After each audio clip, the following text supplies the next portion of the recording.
What if we could eliminate the need for packaging? This is the idea behind the zero-waste grocery shops, and these stores are becoming popular around the globe.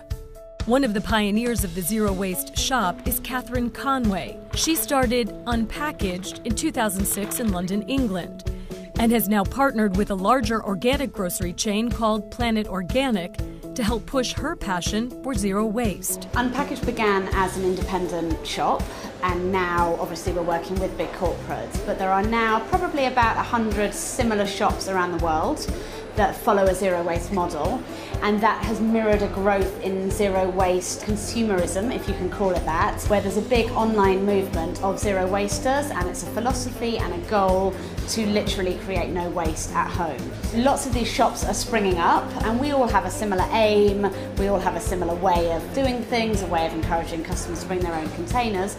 So now what we're also looking at is how all of these shops can work together to support each other as part of a bigger movement, but still keeping in mind our own independence, because all of them tend to be run by people who are very much based in their own communities, and they see the value of running small local shops. Savina Eastis owns Robuust, an independent zero-waste shop in Antwerp, Belgium.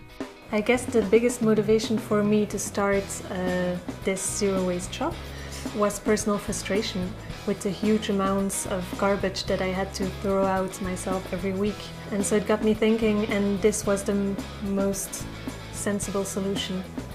So what exactly is a zero-waste grocery shop, and how is it different than bulk shopping, which is already set up in many grocery stores around the world? So in a bulk section, you can go in, you can get a paper bag or a plastic, a thin plastic bag, and you're encouraged to fill your items.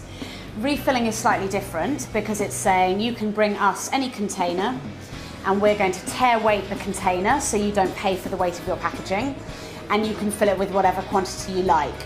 But it's about enabling the transformation from bulk into refills so that people are not only buying in bulk, but they're also bringing their own containers, and that takes a certain communication from the business to the consumer to encourage them, to remind them, to offer incentives, to get people to bring their own containers, and that's the harder part of it.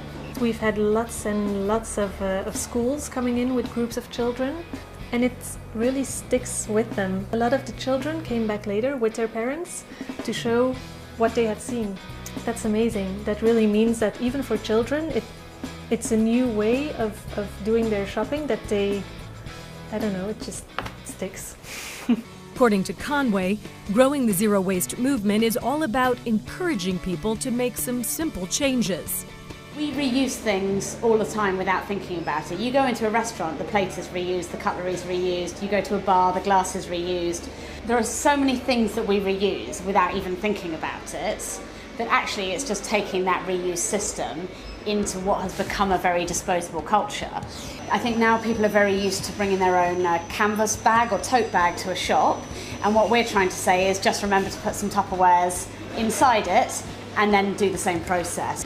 I fully believe that nobody wants to leave a worse world for their children or their grandchildren, but we have to make changes to our lives to ensure that doesn't happen. It can't happen without us making changes to our own lifestyles. Holly Furfer, CNN.